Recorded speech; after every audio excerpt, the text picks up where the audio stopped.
ನಾವೆಲ್ಲ ನಿನ್ನ ಕೊರಗಲ್ಲೇ ಸೊರಗ್ತಿದ್ದೀವಿ. ಯಾಕೆ ಬಂದೆ ಅಂತೀಯಲ್ಲ? ನಿನಗೆ ಅಪ್ಪ ಅಮ್ಮ ನಾನು ನೆನಪೇ ಆಗೋಲ್ವಾ? ಅದೆಲ್ಲ ಬೇಡ ಅಂತಾನೆ ಇಲ್ಲಿಗೆ ಬಂದಿರೋದು. ಅದು ನಿನ್ನ ಮನೆ, ನಿನ್ನ ಅಪ್ಪ ನಿನ್ನ ಅಮ್ಮ. ಹಾಗೆಲ್ಲ ಬಿಟ್ಕೊಡ್ಬಾರ್ದು. ಬಿಟ್ಕೊಡೋದೇನು, ಕಿತ್ಕೊಂಡ್ಬಿಟ್ಲಲ್ಲ ಆ ಸೂಜಿ. ಅಜ್ಜಿ, ನೀನೇನೇ ಹೇಳಿದ್ರು ನಾನು ಕೇಳಲ್ಲ. ಆ ಸೂಜಿ ಆ ಮನೇಲಿರೋ ತನಕ ನಾನು ಆ ಮನೆಗೆ ಕಾಲಿಡಲ್ಲ. ಅವಳು ನೆರಳು ಕೂಡ ನನ್ನ ಮೇಲೆ ಬೀಳ್ಬಾರ್ದು. ಹಾಗಿದ್ದಾಗ ಹೇಳು, ಬರ್ತೀನಿ. ಇಲ್ದೇ ಇದ್ರೆ ಆ ಕಡೆ ಮುಖ ಕೂಡ ಹಾಕಲ್ಲ.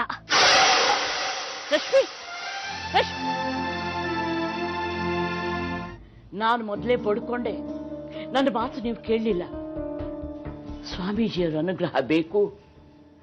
ಹೋಗಿ ಅವರನ್ನ ಮೊರೆ ಹೊಕ್ಕರೆ ಅವರು ಭವಿಷ್ಯದಲ್ಲಿ ಬರುವಂತಹ ಎಲ್ಲ ಅನಾಹುತಗಳನ್ನ ಪರಿಹಾರ ಮಾಡ್ತಾರೆ ಅಂತಂದು ಹೇಳಿದೆ. ಕೇಳಿದ್ರ? ಅಮ್ಮ, ಹಾಗೆ ತಡಿಬೋದು ಅನ್ನೋದಾದ್ರೆ ಭವಿಷ್ಯ ನಿರ್ಧಾರ ಆಗಿರುತ್ತೆ ಅನ್ನೋದು ಯಾಕೆ? ನಿನಗೆ ನಂಬಿಕೆ ಇಲ್ದಿದ್ರೆ ಬೇಡ. ಒಳ್ಳೇದಾಗುತ್ತೆ ಅಂದ್ರೆ ಯಾಕೆ ತಡಿಬೇಕು? ಆಲ್ ರೈಟ್, ನಿಮಗೆ ಸಮಾಧಾನ ಆಗುತ್ತೆ ಅಂದ್ರೆ ನಾನೇ ಯಾಕೆ ತಡೀಲಿ?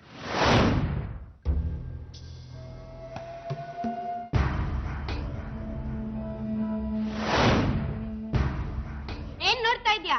ನೋಟ್ಸ್ ಬರ್ಕೊಡು. ನಾನ್ ಮಾಡಲ್ಲ. ಜಾಸ್ತಿ ಮಾತಾಡಿದ್ರೆ ವಾರ್ಡನ್ ಮ್ಯಾಮ್ಗೆ ಹೇಳ್ತೀನಿ. ಓಹೋ, ಇಷ್ಟೊಂದು ಚಿಗುರ್ಕೊಂಡ್ಬಿಟ್ಟಿದ್ಯಾ? ಹೇಳೆ ಹೇಳೆ. ಕಪ್ಪಾಳಕ್ ಬಾರಿಸ್ತೀನಿ. ಹೌದಾ? ಹಾಕು ನೋಡೋಣ.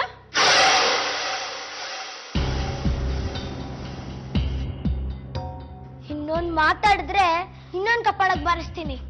ಹೌದಾ? ಇಟ್ಕೊಳೆ. ನನ್ಗೆ ಬಾರಿಸ್ತೇನೆ.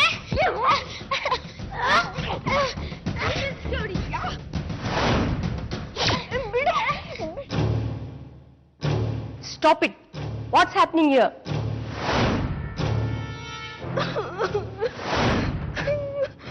ನೋಡಿ ಮೇಡಮ್, ಇವಳ ಹೋಮ್ವರ್ಕ್ ನಾನ್ ಮಾಡ್ಕೊಡ್ಬೇಕಂತೆ.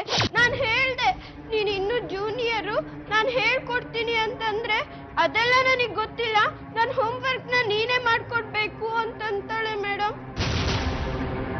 ರಶ್ಮಿ, ನಿಂದ ಅತಿ ಆಯ್ತು. ಶ್ರೀಮಂತರ ಮಗಳು ಅನ್ನೋ ಗರ್ವ ನಿನ್ಗೆ. ನಿನ್ ಪೇರೆಂಟ್ಸ್ ನ ಕರ್ಸ್ಬಿಟ್ಟು ಚೆನ್ನಾಗಿ ಛೀಮಾರಿ ಹಾಕಿಸ್ತೀನಿ. ಮಗಳನ್ನ ಹೀಗ್ ಬೆಳೆಸಿದ್ಕೆ ಅನುಭವಿಸ್ಲಿ. ಮೇಡಮ್, ಪ್ಲೀಸ್ ಮೇಡಮ್, ನನ್ನ ಕ್ಷಮಿಸ್ಬಿಡಿ. ನಮ್ಮ ಪೇರೆಂಟ್ಸ್ ಮಾತ್ರ ಹೇಳ್ಬಿಡಿ ಪ್ಲೀಸ್ ಮೇಡಮ್. ಪರಮಾನಂದ.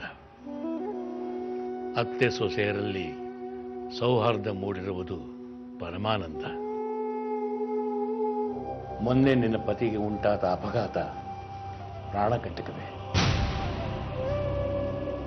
ಆದರೆ ಆ ಮಗುವಿನ ಪುಣ್ಯಬಲ ತಂದೆಯನ್ನು ಉಳಿಸ್ಕೋತು. ಹಾಗಾದ್ರೆ ಸೂಜಿ ಅವಳು ಸ್ವಂತ ತಂದೆನ ಯಾಕೆ ಉಳಿಸ್ಕೊಳಕ್ಕಾಗ್ಲಿಲ್ಲ? ಮತ್ತೊಂದು ಜೀವ ಉಳಿಸುವ ಅವಶ್ಯಕತೆ ಇತ್ತು. ಅದು ನಿಮಗೂ ಗೊತ್ತು. ನಮ್ಮ ಮಗಳು ನಮ್ಮ ಮನೆ ಸೇರ್ಬೇಕು. ಸೂಜಿ ಮೊದಲನಾಗ ಆಗ್ಬೇಕು. ಸೂಜಿ ನಮ್ಮ ಮನೇಲಿ ಇರೋದಕ್ಕೆ ನಮ್ಮದೇನೂ ಆಕ್ಷೇಪಣೆ ಇಲ್ಲ. ಆದರೆ ಅರಸಿಯಾಗಿ ಬೇಡ. ನಮ್ಮ ಮಗಳು ನಮ್ಮ ಮನೆ ಸೇರ್ಬೇಕು. ಕೆಟ್ಟ ಗ್ರಹವೊಂದನ್ನು ಮತ್ತೆ ಗೃಹ ಪ್ರವೇಶ ಮಾಡಿಸ್ಕೊಳ್ಳೋಕ್ಕೆ ನೀವು ತಯಾರು ಅನ್ನೋದಾದರೆ ನಿಮಗಾಗಿ ಪೂಜೆ ಮಾಡಿ ಆ ಮಗು ಮನೆಗೆ ಬರೋ ಥರ ಮಾಡ್ತೀನಿ.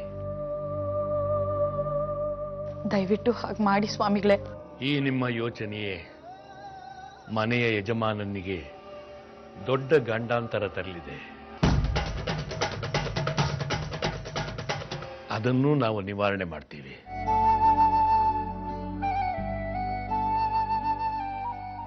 ಓಂ ಶಾಂತಿ ಶಾಂತಿ ಶಾಂತಿ.